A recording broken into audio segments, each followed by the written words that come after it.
કઈ કઈ બીમારીમાં મોટા ભાગે બ્લડ યુરિન ટેસ્ટ કરતા હોય છે? સૌથી વધારે મેલેરિયા છે કે નહીં એ ચેક કરવા માટે, બરાબર છે. બુક ખોલીને તો બધા વાંચે, તમને નોલેજ શું છે એની વાત કરું છું, બરાબર છે. ટાઇફોઇડ છે કે નહીં એ ચેક કરવા માટે બ્લડ યુરિન શું ચેક કરતા હોઈએ આપણે?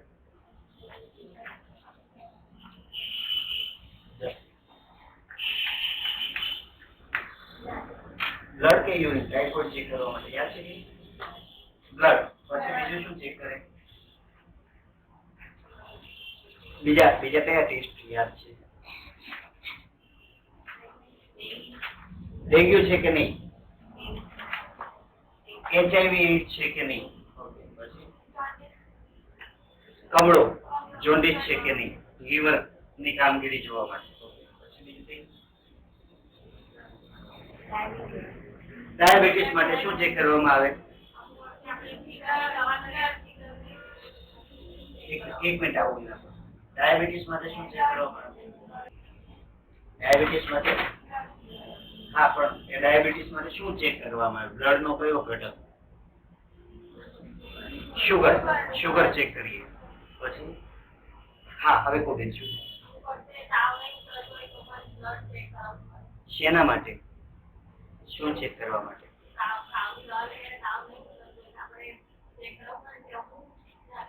એ કઈ કઈ વસ્તુ ચેક કરે એની તૈયારી બનાવીએ છીએ આપણે. ટાઇફોઇડ છે કે નહીં? Dengue, okay, dengue. ચિકનગુનિયા?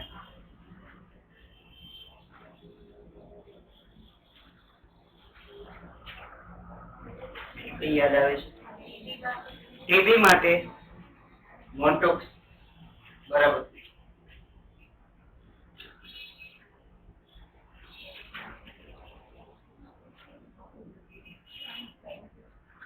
હા, ઇન્ફ્લુએન્ઝા સ્વાઇન ફ્લુ માટેનો રિપોર્ટ.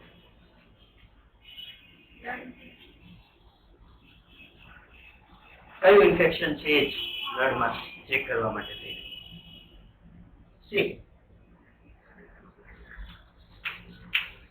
વેરિયસ ટેસ્ટની વાત કરીએ. સૌથી કોમન હોય છે CBCMP, કમ્પ્લીટ બ્લડ કાઉન્ટ. એની સાથે હંમેશા શું લેતા હોઈએ છીએ આપણે મીડિયામાં? Malaria parasite.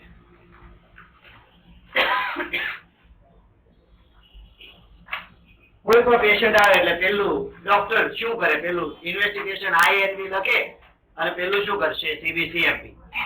Simple, starting with CBC, complete blood count. બ્લડમાં કયા કયા સેલ આવેલા હોય? લખવાની ઉતાવળ નહીં કરીશ પ્લીઝ.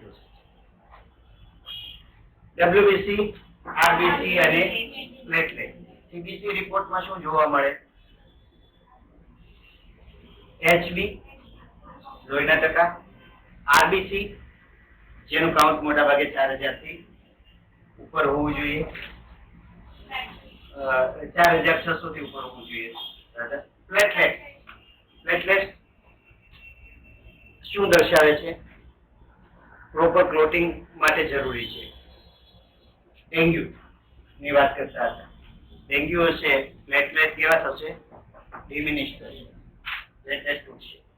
બરાબર, પ્લેટલેટ તૂટશે. પછી WBC white blood cell. White blood cell એટલે લ્યુકોસાઇટ.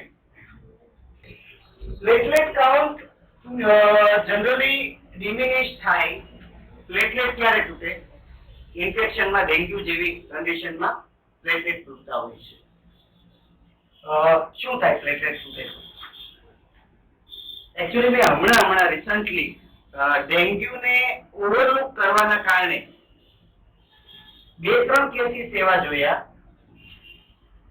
કે એમાં પેશન્ટ કેસ ફેલ થઈ ગયા. ધ્યાનમાં રાખવા જેવી બાબત છે. ઘણી વખત કેવું થાય છે, તાવ આવે એટલે 2-3 દિવસ વ્યક્તિ ઘરમાં જ પડ્યું રહે, પહેલા તો દવા લેવા જાય જ નહીં. દવા લેવા ગયા પછી ક્લિનિક પર જશે. ક્લિનિકમાં ડોક્ટર પહેલા દિવસે કોઈ રિપોર્ટ નહીં કરાવે, સપ્રેસ કરી દે છે, સાદી પેરાસિટામોલ ને ક્વિનાઇન ને મેલેરિયા છે એમ માનીને આપી દે, એન્ટીબાયોટિક એખાદી આપી દે. ફરક નહીં પડે, બીજા અથવા તો ત્રીજા દિવસે જાય પછી પાછો ડોક્ટર કન્ફ્યુઝ થાય. રિપોર્ટ કરાવવાનું જીપી બહુ જાજુ સજેસ્ટ નહીં કરે, એટલા માટે કે જો રિપોર્ટ કરાવ્યા કરે તો પેશન્ટ ફરી વખત એને ત્યાં જાય નહીં. આ ડોક્ટર મોંઘા છે એટલે ટેકન ફોર ગ્રાન્ટેડ માં સાદું ઇન્ફેક્શન કે કોઈક ને કંઈક સમજી વિચારી પાછી બીજી દવા લખે. આમાં જે એકચ્યુઅલ રૂટ કોઝ હશે એ રૂટ કોઝ ઘણી વખત ફાઇન થતું નથી, અને જ્યારે થાય છે ત્યારે ઘણું જ મોડું થઈ ગયું હોય છે. પ્લેટલેટ કાઉન્ટ ઘટી જાય તો શું થાય? પ્લેટલેટ નું કામ શું? લોહીને જામવાનું, બરાબર, બ્લડ ક્લોટ કરે. તમારા અને મારા શરીરમાં અત્યારે બ્લીડિંગ થતું હશે ખરું? મેં આમ કર્યું જોરથી, આ રીતે ઝડપ મારો તો અંદર બ્લડ વેસલ્સ તૂટે, કેપિલરીઝ. હા, એક્સરસાઇઝ કરી હોય ક્યારેક અથવા વધારે બર્ડન આવ્યું હોય ત્યારે જોજો જબરદસ્ત પેઇન થશે. એ પેઇન શેનું છે એકચ્યુઅલી? અમુક કેપિલરીઝ તૂટશે અંદર, બરાબર. નાની નાની કોઈ પણ એક્ટિવિટી કરીશ ને હું અંદર બ્લીડિંગ તો થવાનું જ છે. પછી શું થશે? ઓટોમેટિકલી પાછું કેવું થઈ જશે? બંધ થઈ જશે. શેના કારણે? પ્લેટલેટ ના કારણે. પ્લેટલેટ નહીં હોય તો ફેસ આવી, બ્લડ ચાલુ થયું, બંધ નહીં થાય, બરાબર. જોરથી ઉધરસ ખાધી મેં, અંદર બ્લીડિંગ ચાલુ થઈ ગયું. ટોયલેટ બેસવા માટે થઈને કબજિયાત જેવું છે, ટોયલેટ જોર કર્યું, અંદર બ્લીડિંગ ચાલુ થઈ જશે. And you can not control. તમે એને કંટ્રોલ કરી શકો નહીં. ઇન્ટરનલ હેમરેજ બ્રેઇનમાં શરૂ થઈ જાય કોઈ જગ્યાએ, અને જ્યાં તૂટે ત્યાંથી બ્લડ નીકળવાનું શરૂ અને પછી બંધ ના થાય, અને એ બહાર વાગે, બહાર જોવાની જરૂર નથી, અંદર જ બંધ ના થાય, પછી એને તમે કંટ્રોલ કરી શકો નહીં. સો in that way dengue is risky. Platelet count ઘટે છે ત્યારે ડેન્ગ્યુ એ રીતે રિસ્કી થાય છે. ટાઇફોઇડ, સોરી, ઝેરી મેલેરિયામાં પણ આ વસ્તુ ઘણી વખત થતી હોય છે. એવા ફીવર જેની અંદર, અચ્છા, તાવના કારણે અંદર બ્લીડિંગ થાય બોડીમાં, હેમરેજિક ફીવર કહેવાય. ટેમ્પરેચર, પલ્સ, રેસ્પિરેશન બધા ભણ્યા છો? ટેમ્પરેચર વધે એટલે પલ્સ વધે, હા કે ના? બરાબર. ટેમ્પરેચર હાઈ પર જાય તો બ્લડ સર્ક્યુલેશન કેવું થાય? વધી જાય. ખૂબ જ વધી જાય એટલે અંદરની બ્લડ વેસલ્સને ફાડી નાખે. હેમરેજિક ફીવર કહીએ. નસ અંદરની નસો ફાટી ગઈ એવું નથી કહેતા આપણે, બરાબર છે. બીપી સુપર હાઈ જાય ત્યારે પણ આ વસ્તુ થવાની છે. બ્લડ પ્રેશર વધી જાય, અંદરની પાઇપ તો એટલી જ છે એટલે શું કરે? ફાડી કાઢે. These are the conditions. હું વાત કરું છું વેરિયસ ટેસ્ટની. સીબીસી ની અંદર શેનો ટેસ્ટ કરશો તમે? એચપી આવશે, પછી આરબીસી કાઉન્ટ આવશે, પ્લેટલેટ આવશે,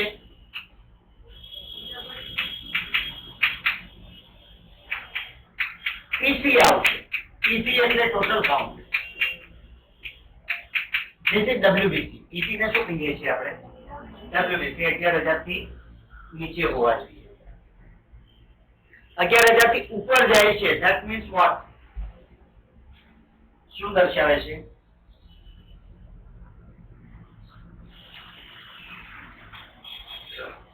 ડબ્લ્યુબીસી નું કામ શું? રિપોર્ટ સમજજો, અને રિપોર્ટ સમજી અને રોગને પારખતા શીખજો, બહુ મજા આવશે. રિપોર્ટ જોઈને ફટ દઈને કહી દો આને આ વસ્તુ હશે, ખ્યાલ આવી જાય. બહુ સરળ, એટલું બધું અઘરું નથી. તમે પ્રોપરલી કોઈ ફિઝિશિયન ને ત્યાં 6 મહિના કામ કરવું હોય ને તો તમે રોડ ફિઝિશિયન થઈ જાઓ. કારણ કે જે કન્ડિશન આવતી હશે એ મોટા ભાગની કેવી હોય, એક એમડી પાસે આવતા 10 પેશન્ટમાં 2-3 મેલેરિયાના હશે, એકાદ ટાઇફોઇડ નું હશે, એકાદ જોન્ડિસ નું હશે. બરાબર, કન્ડિશન મોટા ભાગની કેવી હશે, 10 માંથી 7 જણા એવા હશે કે જે નોર્મલ કન્ડિશન સાથે જ આવતા હશે, 3 એવા હશે કે જેનું સ્પેસિફિક હશે. રિપોર્ટ શાંતિથી સ્ટડી કરો, મેડિસિન શાંતિથી સ્ટડી કરો. You will learn. Not necessarily કે તમે ફિઝિશિયન ની પાસેથી જ શીખી શકો. કોઈ પણ ફિલ્ડમાં તમારી પાસે આવતા પેશન્ટ્સ મોટા ભાગે આઈડેન્ટિકલ જ હશે. શાંતિથી સ્ટડી કરશો તો તમને વિગતો આવી જશે. ફાઇન. ડબ્લ્યુબીસી વધે ઘટે, કામ શું કરે ડબ્લ્યુબીસી બોડીમાં? White blood cell.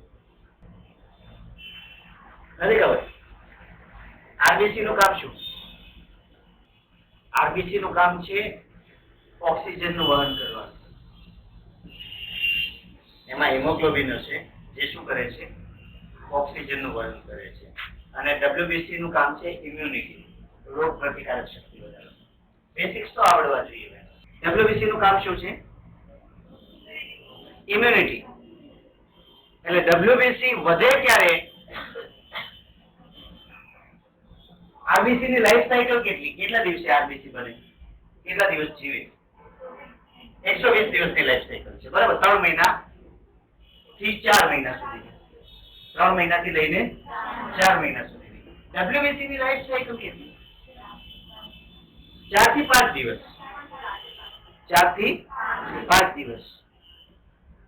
હવે જેવો ચેપ લાગ્યો એવું ડબ્લ્યુબીસી નું પ્રમાણ વધી જાય કે ઘટી જાય? વધી જાય. શા માટે? કારણ કે બોડીને જરૂર પડે ફાઇટ માટે. બોડીને શેના માટે જરૂર પડે? ઇમ્યુનિટીને ઇમ્પ્રુવ કરવા માટે થઈને જરૂર પડશે. એટલે રિપોર્ટની અંદર જો ડબ્લ્યુબીસી એલિવેટ થાય, વધે, તો એનો મતલબ શું છે?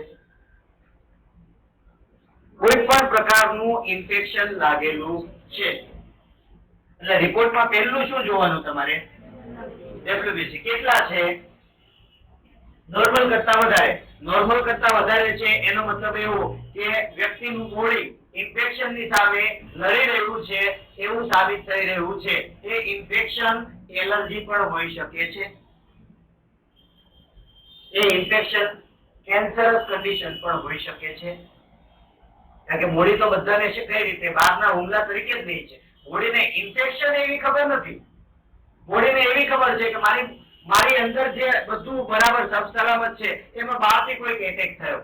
એ બહારથી થયેલો એટેક એલર્જી પણ હોઈ શકે, બહારથી થયેલો એટેક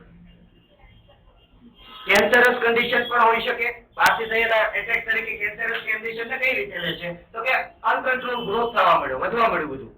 બરાબર. અને બહારથી થયેલા એટેકને ઇન્ફેક્શન તરીકે પણ લઈ શકે. એટલે ડબ્લ્યુબીસી વધ્યા, that means something going wrong in the form of infection. પહેલું. પ્લેટલેટ ઘટ્યા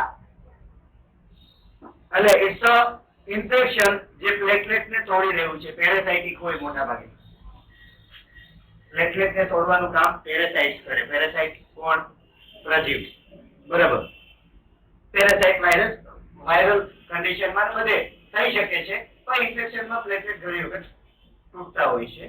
આરબીસી ઘટે છે, મતલબ ક્યાં પ્રોબ્લેમ છે?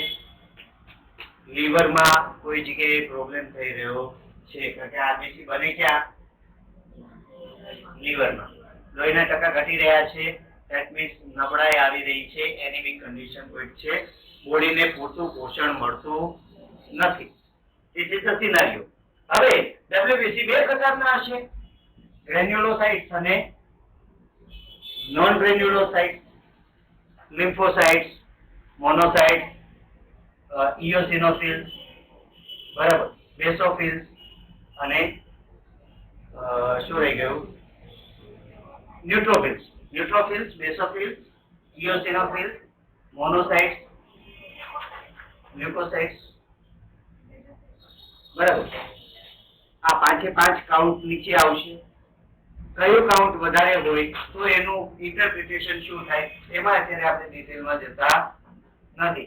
પણ કયો કાઉન્ટ વધારે છે, કઈ કન્ડિશનમાં કયો કાઉન્ટ વધતો હોય છે, એના કારણે એલર્જી છે કે ઇન્ફેક્શન છે કે કઈ રીતની કન્ડિશન છે, કયા પ્રકારની ના ઇન્ફેક્શનમાં કયા કાઉન્ટ ઉપર સીધી અસર થાય છે એની કેલ્ક્યુલેશન મોટા ભાગે ફિઝિશિયન પાસે હોય છે. એને એક જજમેન્ટ આવી જતું હોય છે. WBC થી તમને કયું ઇન્ફેક્શન છે એ ખબર પડશે ના, કયું ઇન્ફેક્શન હશે તેનો ખ્યાલ આવશે. બરાબર. કાઉન્ટ આવી ગયા. કાઉન્ટ ની નીચે છેલ્લે શું લખશે? MP ડિટેક્ટેડ અથવા MP not detected. Malaria parasite ઇન્ડિયામાં બે પ્રકારના જોવા મળશે. એકને આપણે વાઇવેક્સ કહીએ છીએ, એકને ફાલ્સીપેરમ કહીએ છીએ. આની સિંગલ રિંગ હોય અથવા તો ડબલ હોય અથવા ટ્રિપલ હોય અથવા તો કેટલા પ્રમાણમાં ઇન્ફેક્શન છે એના આધારે એક ચોકડી, બે ચોકડી, ત્રણ ચોકડી અથવા તો ચાર ચોકડી હોય છે. MP નોટ ડિટેક્ટેડ એટલે શું? મેલેરિયા નથી. અને મેલેરિયા નથી તો બીજા દિવસે રિપોર્ટમાં મેલેરિયા આવવાના ચાન્સીસ મોટા ભાગે ઓછા. પણ ક્યારે કદાચ ના આવે, હોવા છતાં નહીં આવે એવું બની શકે ખરું? હા, કારણ કોઈ?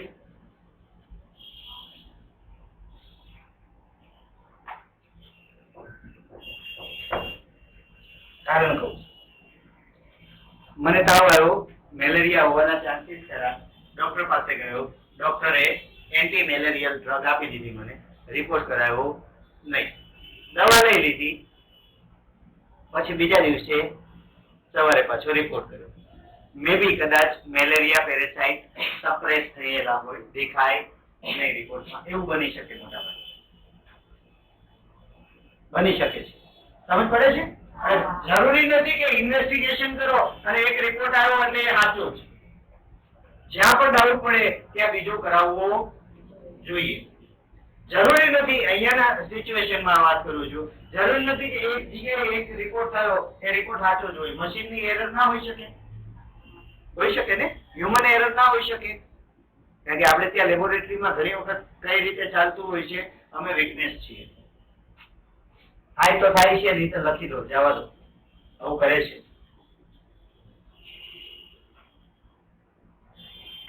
આસિસ્ટન્ટ લેવલે સ્ટાફ કોણ હશે? લેબ આસિસ્ટન્ટ હોય, ગંભીરતાપૂર્વક ના લેતું હોય, શું કરે? લખી દીધું, ક્યાં ખબર પડવાની હતી? પ્રોબ્લેમ કરશે રિપોર્ટમાં. ટાઈપિંગ મિસ્ટેક થઈ જાય કદાચ. આ કેટલા છે? 10 કાઉન્ટ છે. તો એમાંથી ઉપરથી નીચે સુધીના કોમ્પ્યુટરની અંદર એન્ટ્રી તો હશે જ. જૂના વાત નવી કરવાની હોય, નહીં ચેન્જ કરી. બરાબર. તો પણ ભૂલ થાય અને રિપોર્ટમાં ભૂલ આવી શકે છે. વાઇવેક્સ બતાવે તો શું? સાદો મેલેરિયા. અને ફાલ્સીપેરમ હોય તો ઝેરી મેલેરિયા.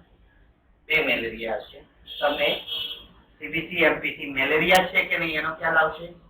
નથી તો પ્રોબ્લેમ નથી, છે તો વાયરસ અને ફાલ્સી. અચ્છા, મેલેરિયા હોય તો એની સાથે ટાઇફોઇડ નહીં હોય એની ગેરંટી ખરી? હોઈ શકે ને. એટલે મેલેરિયા આવી ગયો એટલે ખાલી મેલેરિયાની ટ્રીટમેન્ટ કરવાની એવું જરૂરી નથી. પહેલા પેશન્ટના સિમ્પટમ જોઈ અને એ મુજબ ડિસિઝન લેવું જોઈએ. આ એક રિપોર્ટ સમજ પડી બધાને?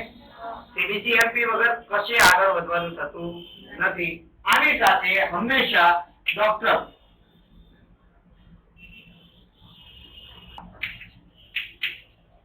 બ્લડ કલ્ચર, ઘણી વખત ડોક્ટર બ્લડ કલ્ચર કરવાનું કહે છે. Culture is what?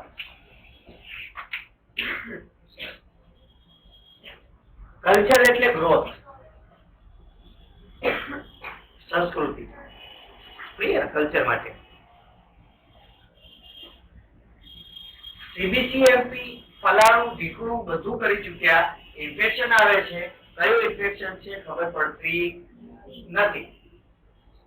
તો કયો બેક્ટેરિયા છે અંદર એ ચેક કરવા માટે શું કરવું પડે? Blood culture. શું કરશે? એમાં બ્લડ નું સેમ્પલ લેશે અને બેક્ટેરિયલ ગ્રોથ ક્યારે થાય? શરીરની અંદર જાય તો જ, બરાબર. બાકી બેક્ટેરિયા બહારના વાતાવરણમાં ગ્રો થતા નથી. તો એ બ્લડ ને શું કરવામાં આવે? એવા વાતાવરણમાં રાખવામાં આવે જેની અંદર બેક્ટેરિયાનો ગ્રો દેખાય. મોટાભાગે 48 કલાક સુધી વેઇટ કરવી પડે તમારે. 48 કલાક અથવા તો 72 કલાક સુધી, ડિપેન્ડ. જો ગ્રોથ દેખાય છે તો કલ્ચર રિપોર્ટ કેવો કહેવાય? પોઝિટિવ. અને ગ્રોથ દેખાતો નથી તો કલ્ચર રિપોર્ટ નેગેટિવ.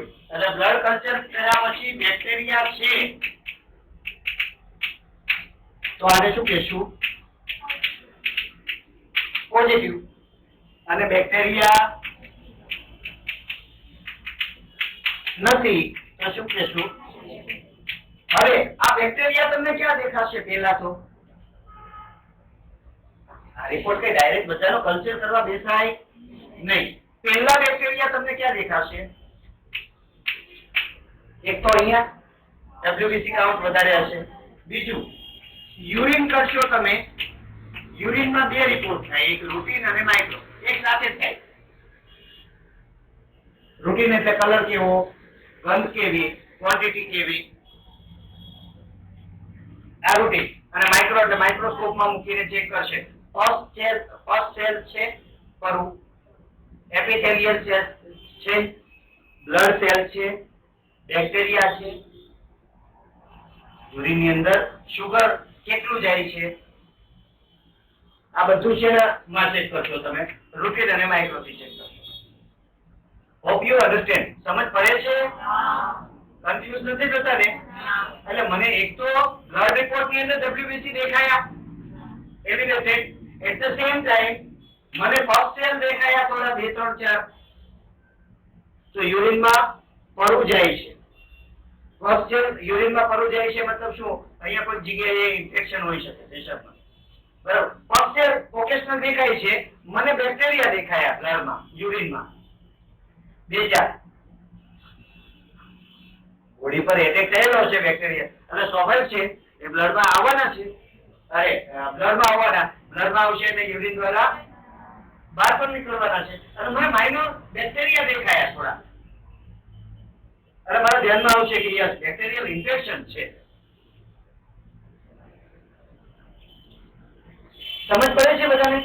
અને અહીંયાથી મને જજમેન્ટ આવ્યું. અથવા તો બેને જે રીતે કહ્યું એમ, તાવ છે, ઉતરતો નથી, ઇન્ફેક્શન છે, persistent ઇન્ફેક્શન છે, બરાબર. there are plenty types of the bacteria. બધા બેક્ટેરિયાની કેરેક્ટરિસ્ટિક અલગ અલગ હશે. અમુક ખૂબ જ એગ્રેસિવ હશે, જબરદસ્ત તાવ લાવે, જબરદસ્ત બોડીને તહસ નહેસ કરી નાખે. અને અમુક બેક્ટેરિયા એકદમ કુલ કામ હશે, એકદમ શાંત હશે, તમારા શરીરની પથારી ફેરવા જ કરશે, તમને ટોર્ચર રહ્યા જ કરશે, મળશે જ નહીં.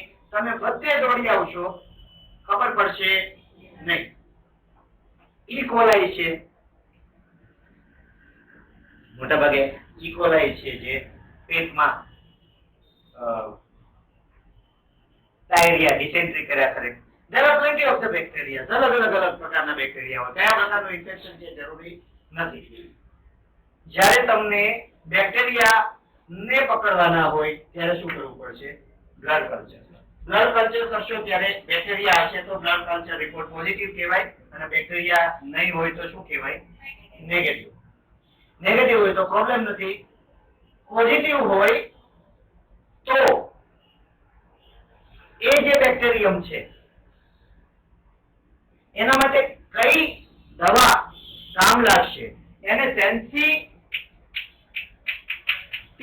રિપોર્ટ કહેવાય. આની સાથે જ આવે.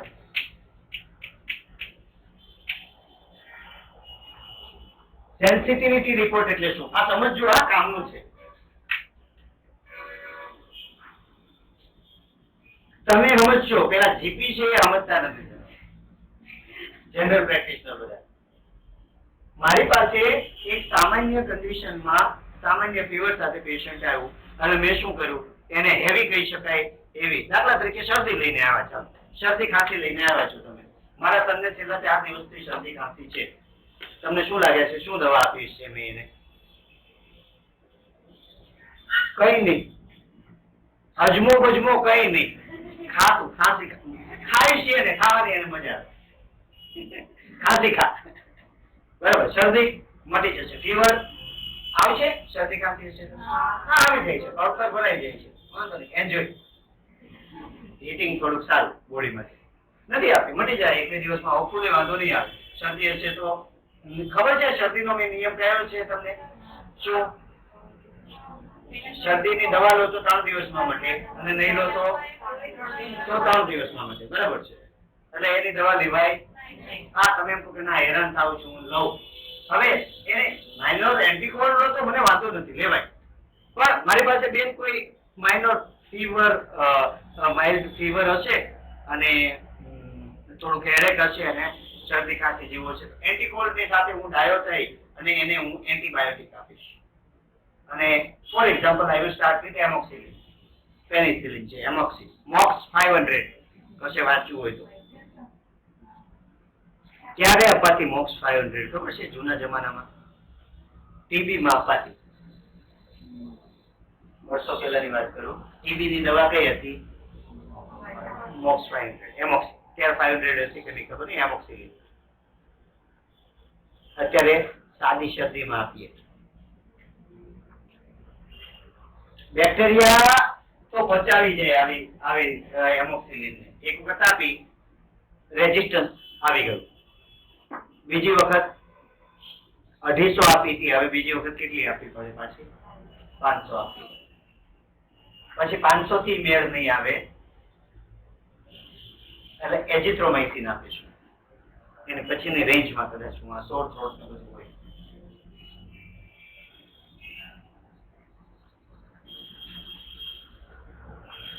એઝિથ્રો 250 આપીશ. એને પણ કાઉન્ટર કરશે એટલે એઝિથ્રો 500 આપીશ. એ પણ કામ કરતી બંધ થાય છે, એની પછીની હાયર એન્ટીબાયોટિક આપીશ. હવે પ્રોબ્લેમ શું થાય ખબર છે?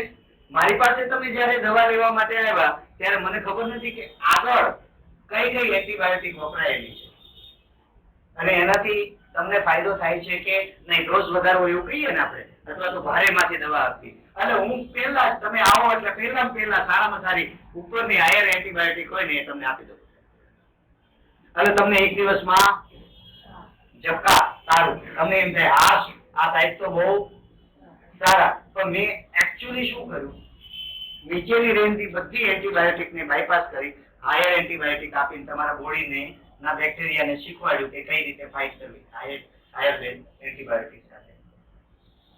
સમજ પડે છે હું જે કહું છું? એટલે જનરલ પ્રેક્ટિશનર અથવા તો કોઈ પણ વ્યક્તિ જે હાયર એન્ટીબાયોટિક ડાયરેક્ટ લખે છે એ બેસિકલી પેશન્ટને ખૂબ જ મોટું નુકસાન કરે છે. એને ખબર પણ છે હું કરું છું આ, પણ એને માર્કેટમાં ટકી રહેવું છે.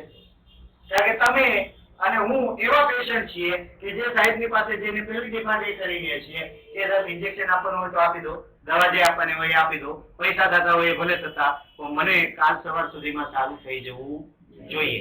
બાકી જો હું કાલે સારો નહીં થયો તો એનો મતલબ એવો કે તમને મેડિકલ પ્રેક્ટિસ આવડતી નથી, તમે સારા ડોક્ટર નથી, તમારી દવા મને લાગુ પડતી નથી, હું બાજુવાળા ત્યાં જતો રહીશ. બરાબર? એટલા માટે થઈને પેલા વિચાર ધંધો તો કરવો કે અમારે હવે બીજું તો શું કરવાના. પણ કહેવાનો મતલબ એ છે બહેનો કે મેડિકલ ટ્રીટમેન્ટમાં એન્ટીબાયોટિક ને જો બહુ યોગ્ય રીતે કેલ્ક્યુલેટ કર્યા વગર વાપરવામાં આવી રહી છે, એના કારણે તમારા અને મારા શરીર કેવા થઈ ગયા છે? રેઝિસ્ટિવ થઈ ગયા. બેક્ટેરિયા બધા કેવા થઈ જાય છે? હવે રેઝિસ્ટિવ થઈ જાય છે. આ સેન્સિટિવિટી રિપોર્ટ શું બતાવે છે? તમારા બોડીમાં જે બેક્ટેરિયા છે એ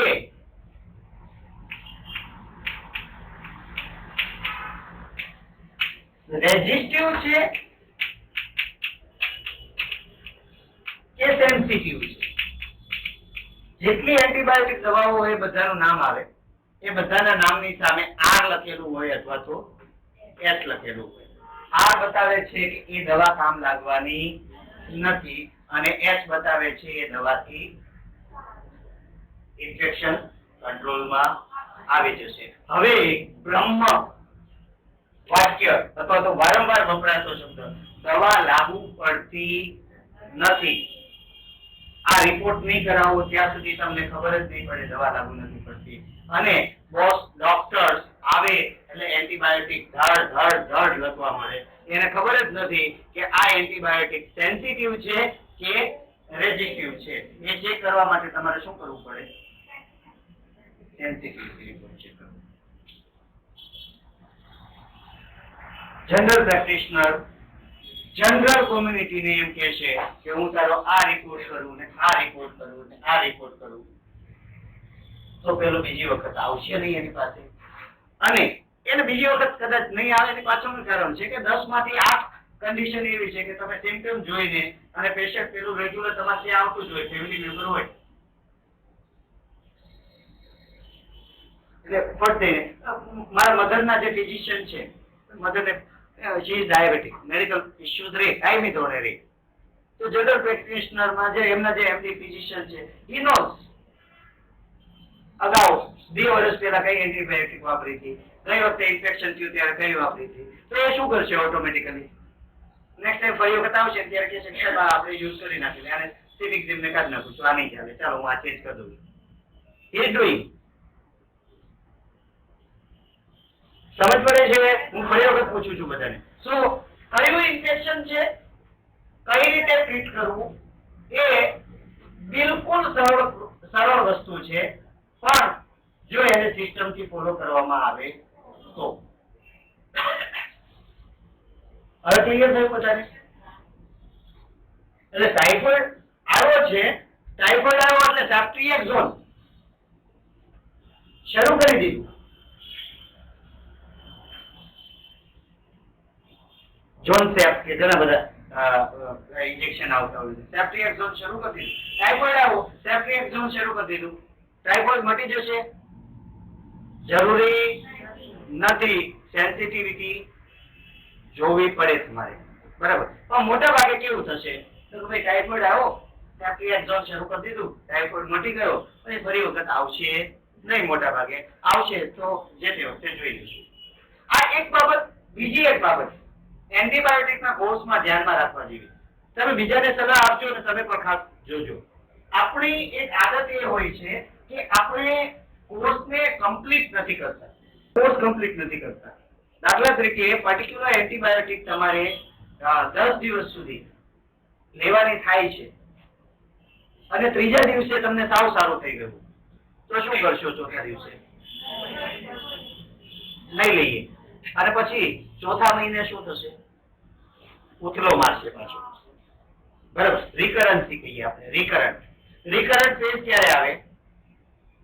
તમે જ્યારે કમ્પ્લીટલી જે તે કન્ડિશનને ડિસ્ટ્રોય નથી કરી, બોડીમાંથી કાઢી નથી નાખી, ત્યાં સુધી રિકરન્સી આવવાના ચાન્સીસ ખરા. એટલે એન્ટીબાયોટિકનો ડોઝ હંમેશા ડોક્ટરે જે પ્રિસ્ક્રાઇબ કરેલો હોય એ પૂરો કરાવો.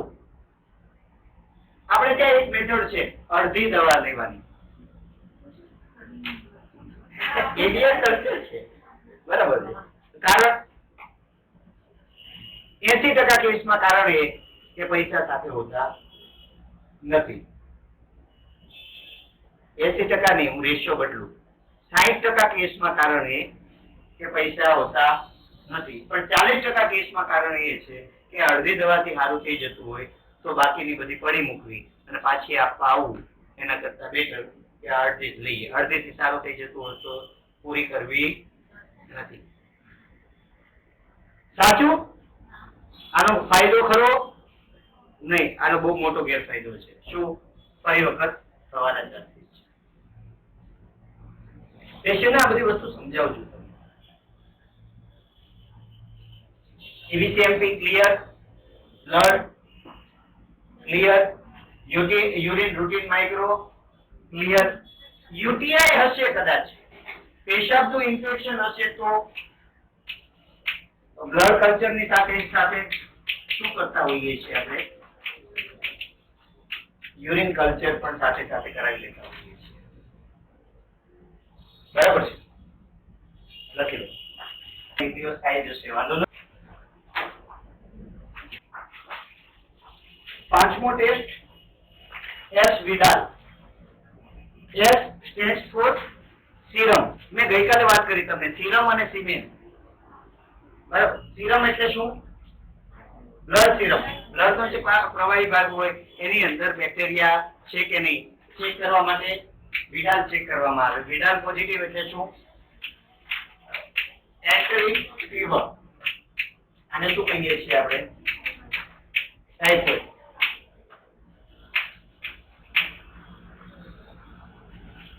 શેનાથી થાય? દૂષિત પાણી, દૂષિત ખોરાકના કારણે. મોટા ભાગે પેટના ઇશ્યુઝ હશે, ક્રેમ્પિંગ હોય, ડાયરિયા હોય, એનોરેક્સિયા હોય. સિમ્પટમ્સ આપણે કર્યા છે? સિમ્પટમ્સ બાકી છે ને? એનેટોમીમાં કદાચ મેં કરાવેલા છે.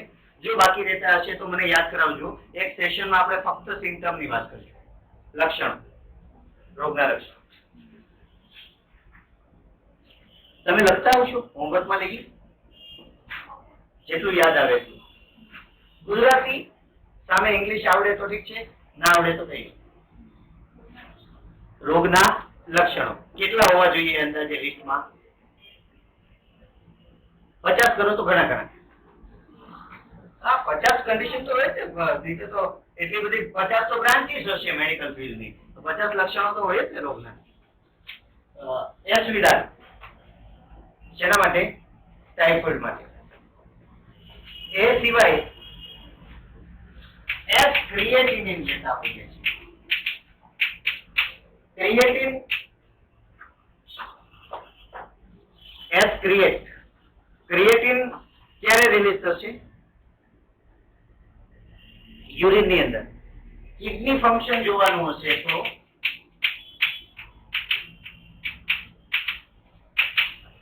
કિડની બરાબર કામ કરે છે કે નહીં એ જોવા માટે થઈને LFT liver function test. Liver માંથી સિક્રેશન બરાબર થઈ રહ્યા છે કે નહીં, લીવર બરાબર કામ કરે છે કે નહીં. એચજીપીટી અને એચજીઓટી આ બે ટેસ્ટ શેના માટે થશે? લીવર ફંક્શન માટે, બાઇલ જ્યુસ ના સિક્રેશન માટે.